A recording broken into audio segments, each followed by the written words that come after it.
सबसे पहले हमें पहचान की ऑफिशियल साइट पर आ जाना है। यहाँ पर हमें आवेदन लेगेसी प्रमाण पत्र कंप्यूटरीकरण पर क्लिक करना है।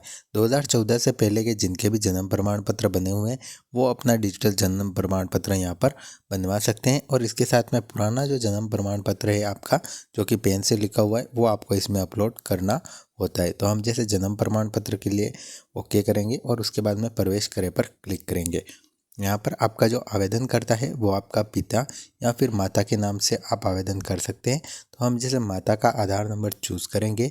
यहाँ पर एक चेक बॉक्स दिख रहा है, इसे हम राइट करेंगे। उसके बाद में जो भी आपके माता का आधार नंबर है वो दर्ज करेंगे और जो कैप्चा कोड है डालकर OTP प्राप्त करें पर क्लिक करेंगे। जैसे हमें OTP मिलता है OTP यहाँ पर लगा देंगे और OTP को सत्यापित कर देंगे। जैसे ही हम OTP सत्यापित करेंगे हमारे सामने पूरा पोर्टल खुल जाएगा। सबसे पहले आपको रजिस्ट्रेशन वर्ष लिखना है। तो जो भी आपका पुराना प्रमाण पत्र है उस पर नॉर्मल पेन से लिखा हुआ जो भी वर्ष है वो आप यहाँ पर लिख देंगे और जो रजिस्ट्रेशन संख्या है वो आप यहाँ पर लिख देंगे। उसके बाद में रजिस्ट्रार में गांव चूज़ कर रखा हमने। सबसे पहले हमें हमारा जो ज़िला है वो चूज़ कर लेना है। पंचायत समिति चूज़ करनी है। उसके बाद में हमारा जो पंचायत रजिस्ट्रार है वो चूज़ करना है और अपने गांव का नाम यहाँ पर चूज़ कर लेना है।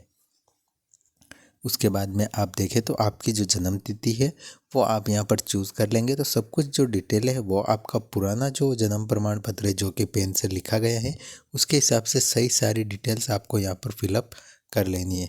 तो जो जन्म डेट है वो हम यहाँ पर लिख देते हैं और उसके बाद आगे बढ़े पर क्लिक करेंगे। तो यहाँ पर जो जन्म डेट है वो हम पहले एक बार ढूंढ लेते हैं सही से।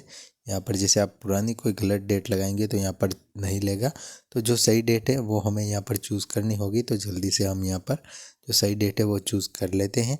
तब तक आप चैनल को सब्सक्राइब करें और आपके मन में कोई सवाल है तो कमेंट करें। अगर आपका भी जन्म प्रमाण पत्र नहीं बन रहा है, ऐसा कुछ हो प्रॉब्लम, तो आप कमेंट कर सकते हैं।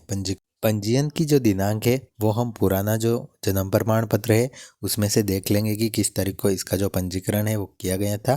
वो डेट यहाँ पर हम चूज़ कर लेंगे। उसके बाद में यहाँ पर जेंडर सेलेक्ट करेंगे और शिशु का जो नाम है वो हिंदी में लिखेंगे। तो जो भी नाम है वो सही से लिखना है और आधार के हिसाब से लिखना है। इसमें जो आधार नंबर है वो भी आपको दर्ज करने हैं। इसके साथ में आप देखें तो माता के आधार नंबर और वो आपके ऑटोमेटिकली वेरीफाइड आएंगे क्योंकि आपने आवेदक माता को चुना है। तो यहाँ पर इंग्लिश में वापस शिशु का नाम लिख देंगे।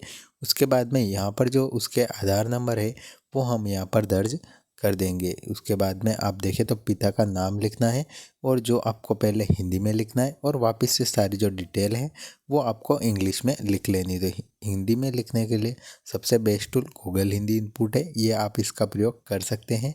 और यहाँ पर जो नाम है वो हम इंग्लिश में लिख देंगे। उसके बाद में यहाँ पर हम थोड़ा सा नीचे आएंगे तो यहाँ पर हमें जो एड्रेस है स्थायी पता वो हमें लिखना है।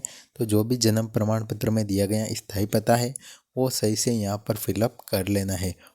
तो यहाँ पर आपको एक बार हिंदी में लिखना है और उसके बाद आप देखें तो सेकंड टाइम वापस से इंग्लिश में लिखना है। तो ये सारी जो डिटेल हम यहाँ लिख रहे हैं वो आपके जन्म प्रमाण पत्र में प्रिंट होकर आती है।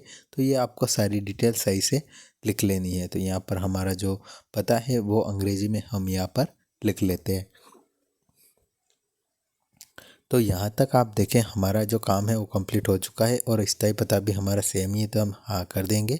पिन कोड नंबर यहाँ पर दर्ज कर देंगे और जो जन्म है वो आप देखें तो हम संस्थागत नहीं रखेंगे, गैर संस्थागत, क्योंकि उस टाइम में हॉस्पिटल की जैसी कोई सुविधा नहीं थी। तो और जिसका हम आवेदन कर रहे हैं उनका जन्म घर पर ही हुआ है। तो हम यहाँ पर जन्म का स्थान, उनके गांव का जो नाम है वो वापस से लिख देंगे और जन्म स्थान इंग्लिश में भी हम वो वाला जो नाम है उनके गांव का वो वापस इंग्लिश में भी लिख देंगे। उसके बाद में इत्तला देने वाले का नाम आप जिसे भी चाहें आप रख सकते हैं। जैसे कि माता के नाम से आप चाहें तो कर सकते हैं। माता के नाम से आप अगर आवेदक रखते हैं तो भी काफ़ी बेस्ट होगा, वो सही रहेगा। आवेदक में जो आपने भरा था वो इत्तला देने वाले का नाम आप लिख सकते हैं। यहाँ पर उनके जो आधार नंबर है वो वापस से दर्ज करेंगे और इत्तला देने वाले का जो पता है तो गांव का नाम उनका हम यहाँ पर फिलअप कर देंगे। उसके बाद में एक मोबाइल नंबर लिखेंगे और सत्यापित करेंगे। तो मोबाइल नंबर आपका वापस इसे कंप्लीट होने पर प्रिंट करने के लिए काम में आने वाला है। तो यहाँ पर हम सत्यापित करें पर क्लिक करेंगे। जो भी नंबर होंगे उन पर एक OTP जाएगा, वो OTP नंबर यहाँ पर हमें वापस से लिखना है और मोबाइल नंबर को हम यहाँ पर वेरीफाई कर देंगे। जैसे ही मोबाइल नंबर वेरीफाई होता है उसके बाद में आप देखें तो माता के निवास का नगर या गांव का नाम, वापस हम गांव का जो नाम है वो लिख देंगे। यहाँ पर हम गांव चूज़ करेंगे, जिला चूज़ करेंगे, धर्म चूज़ करेंगे, पिता का धर्म चूज़ करेंगे, माता का चूज़ करेंगे। उसके बाद में कहाँ तक पढ़े हुए हैं माता पिता वो यहाँ पर हम फिलअप कर देंगे। उसके बाद में यहाँ पर कोई व्यवसाय है तो ठीक, अन्यथा अकर्मकर यहाँ पर कर देंगे। उसके बाद में विवाह के समय माता की आयु 21 वर्ष कर देंगे और जब बच्चे का जन्म हुआ तब माता की आयु 23, जो भी है वो आप कर सकते हैं। कितने बच्चे हैं टोटल वो कर देंगे। प्राकृतिक है तो प्रसव पद्धति और 42 सप्ताह पूरे लिख देंगे। उसके बाद में यहाँ पर जो कैप्चा कोड है वो यहाँ पर हम फिलअप करेंगे और कैप्चा कोड के साथ यहाँ पर आप देखें तो जो पुराना जो आपका जो प्रमाण पत्र है, जन्म प्रमाण पत्र, वो आपको स्कैन करके इसमें अपलोड कर लेना है। तो यहाँ पर जो साइज़ दी गई है उस साइज़ में हमें अपलोड करना है। तो इसकी जो जेपीजी फाइल है वो हम बना लेते हैं पहले और फिर यहाँ पर स्कैन करेंगे और इसमें अपलोड कर देंगे। तो ये काफ़ी अनिवार्य है, इसके बिना आपका जो काम नहीं होगा। अगर आपकी कोई फ़ाइल कंप्रेस करनी है तो भी आप करके यहाँ पर अपलोड कर सकते हैं। तो हमारी जो फाइल है वो आप देखें तो अपलोड हो चुकी है। वापस जाए पर क्लिक करेंगे।